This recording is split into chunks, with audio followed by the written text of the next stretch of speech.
Bem-vindos a esta nossa conversa. Hoje, olha, vamos mergulhar numa fonte um bocado diferente. Não temos propriamente artigos, pesquisas, nada disso. Temos o título de um guia para um casamento excelente. E uma questão central que ele parece levantar, que é basicamente como ter o melhor casamento possível. Assim, direto, ambicioso, diria eu. Sem dúvida. E a nossa tarefa aqui, pronto, é explorar o que está por trás disto. Desta questão, da ideia de um guia para a excelência num casamento. E só para que conste, a outra fonte que tínhamos, nova fonte, conteúdo vazio. Bem, tinha só um R, portanto, não há muito a tirar daí. Ok. O foco é mesmo esta ideia do guia e da busca pelo melhor possível.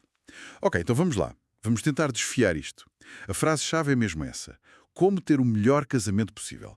Confesso que tem ali um apelo imediato, não é? Uma certa audácia. Sim, sim. Não é um casamento bom, estável, não. É o melhor possível. Põe a fasquia lá em cima. O que é que isto nos diz, esta ambição toda? Olha, é mesmo interessante. Não só a ambição da pergunta em si, mas a própria ideia de que existe um guia para isso. Quer dizer, a premissa base é que um casamento excelente não é só sorte ou destino ou encontrarem-se logo as pessoas certas, Certo. mas algo que se pode ativamente construir, aprender, otimizar até, com método e conhecimento. Hum, E isto reflete uma tendência maior, não é? Culturalmente falando. Vivemos numa altura em que se fala muito de otimização pessoal, hum. otimizar a carreira, a saúde, as finanças. Sim, em todo lado. Exato. E aqui vemos essa lógica a ser aplicada numa das áreas mais íntimas, mais complexas da nossa vida, que é o casamento. Quase como se pudéssemos seguir um manual para ter um resultado ideal. Uma espécie de engenharia das É uma relações. perspectiva curiosa. Quer dizer, por um lado, mostra um desejo bom, não é? De investir na relação, de não ficar pela mediocridade. Sim, claro. Mas por outro, levanta questões. Será que um casamento pode mesmo ser otimizado como, sei lá, um processo numa fábrica ou um algoritmo? E o que é que isso significa na prática? O melhor casamento possível é uma fórmula universal, igual para toda a gente? Exato. Ou é algo super subjetivo que cada casal é que sabe o que é para si? E essa é a grande questão, precisamente, porque a definição de excelência, ou melhor possível, aqui é muito fluida.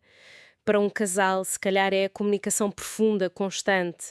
Para outro, é ter cada um o seu espaço, autonomia. Uhum. Para outros, ainda, partilhar tudo intensamente.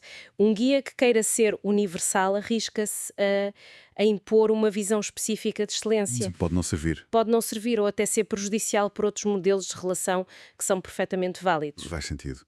Lembro-me daquela analogia. Será que este guia dá uma receita única para o bolo perfeito do casamento? Pois, Ou será que reconhece que cada relação é mais como uma obra de arte única, em que a beleza depende dos criadores, do contexto?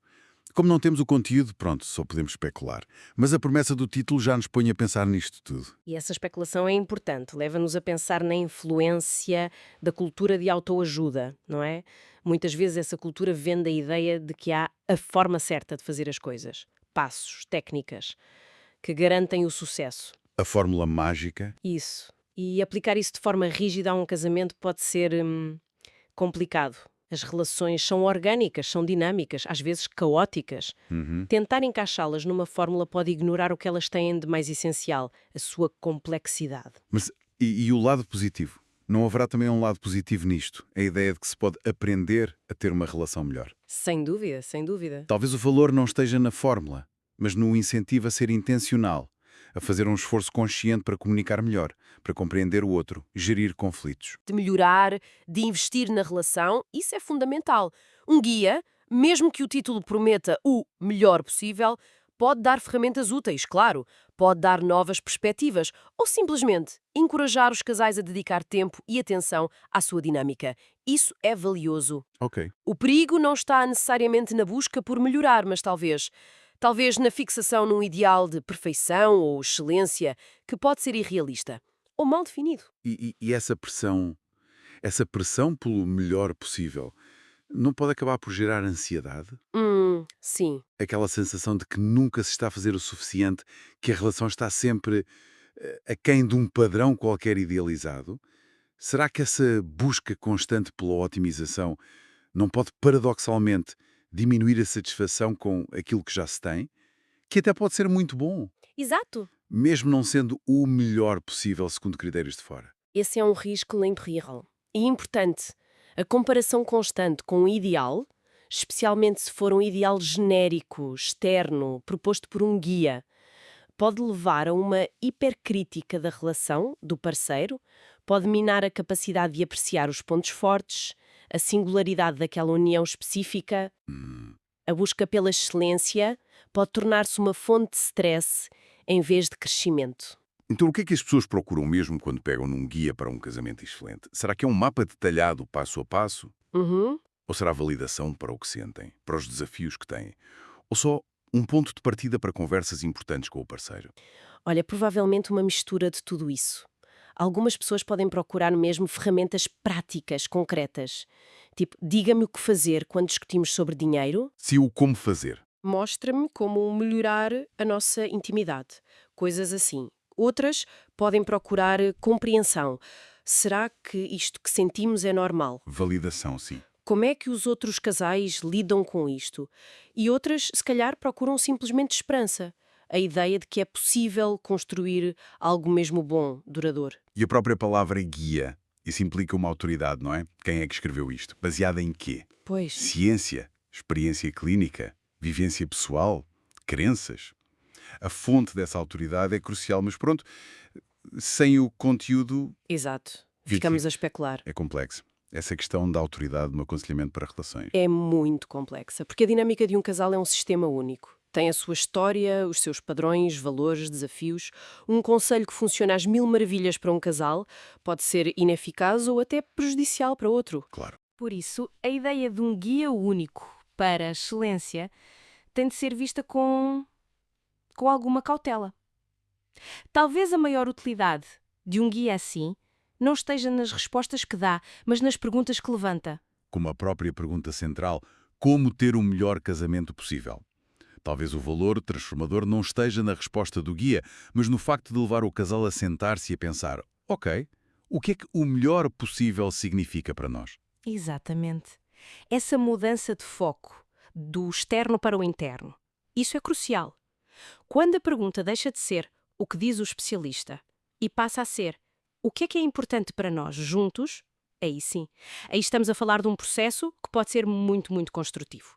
O diálogo? O diálogo, a negociação de significados, definir juntos os objetivos, os valores, esses são, provavelmente, ingredientes mais seguros para um casamento forte do que qualquer fórmula que venha de fora. Isso sugere que a própria procura, a conversa sobre o que seria um casamento excelente para aquele casal específico, já é um passo nessa direção. Sim.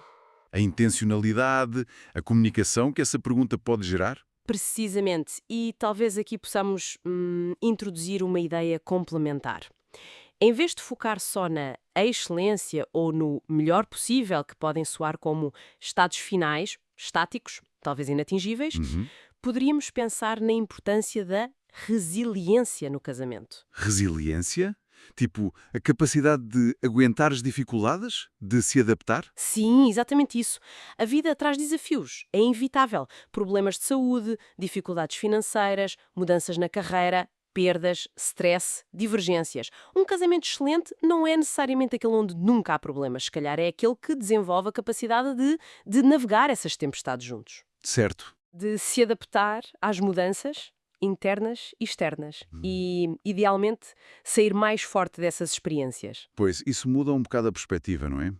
Em vez de procurar um estado de perfeição constante, procura-se construir uma parceria que consegue lidar com a imperfeição, com a mudança, que faz parte da vida. Exato. Uma base sólida para enfrentar os altos e baixos. Exato. A resiliência implica flexibilidade, implica conseguir comunicar mesmo sob pressão, apoio mútuo, capacidade de perdoar, de reparar depois de conflitos.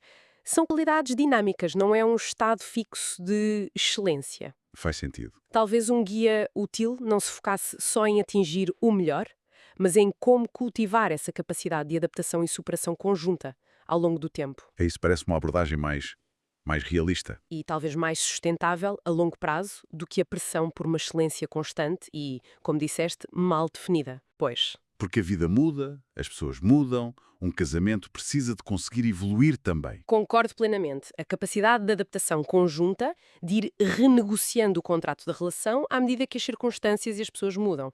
Isso parece um indicador mais robusto da saúde da relação do que simplesmente seguir um ideal estático de melhor possível. A própria ideia de guia pode ser repensada, não é?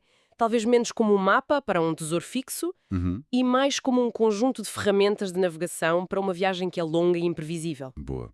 Então, resumindo aqui a nossa exploração, partimos da pergunta como ter o melhor casamento possível. Do título, Guia para um Casamento Excelente. Vimos que não tínhamos o conteúdo, então focámos-nos nas implicações disto tudo.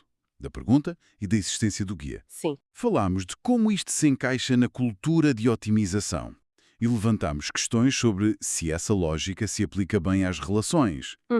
Analisámos como melhor possível é subjetivo e a pressão que essa busca pode criar. Pensámos no que as pessoas procuram nestes guias e na questão da autoridade de quem os escreve. Exato. E chegámos a esta ideia de que, se calhar, o maior valor da pergunta não está na resposta, mas no diálogo que ela pode gerar no casal sobre o que é importante para eles. Certo. E, por fim, contrapusemos a excelência com a importância da resiliência, da adaptabilidade. Isso mesmo. Então, o que é que isto tudo significa para quem nos ouve? Bem, significa que mesmo com uma fonte tão limitada, a simples ideia de querer um casamento excelente abre muito espaço para pensar. Pensar sobre as nossas próprias relações. O que é que valorizamos? Que parceria queremos construir? Estamos a investir nisso de forma intencional? Estamos a procurar um ideal fixo ou a cultivar a capacidade de crescer e adaptar-nos juntos? A própria vontade de melhorar, se for abordada com consciência, com diálogo, pode ser muito positiva. Sem dúvida. E para deixar assim uma última ideia no ar, talvez a reflexão mais útil que esta questão nos traz não seja sobre como atingir um pico de melhor possível, mas sim sobre como construir um dia-a-dia na relação que seja baseado em respeito mútuo, em curiosidade contínua sobre o outro e na coragem de enfrentar as dificuldades juntos. Talvez a verdadeira excelência, se quisermos mesmo usar essa palavra, esteja menos num estado idealizado e mais na qualidade da viagem partilhada, com todas as imperfeições e aprendizagens. Como é que cultivamos essa parceria resiliente que cresce no cotidiano? Fica a questão para reflexão individual e, quem sabe, partilhada. Uma excelente nota final para esta nossa conversa. A qualidade da jornada partilhada. Muito obrigado a quem esteve connosco nesta análise.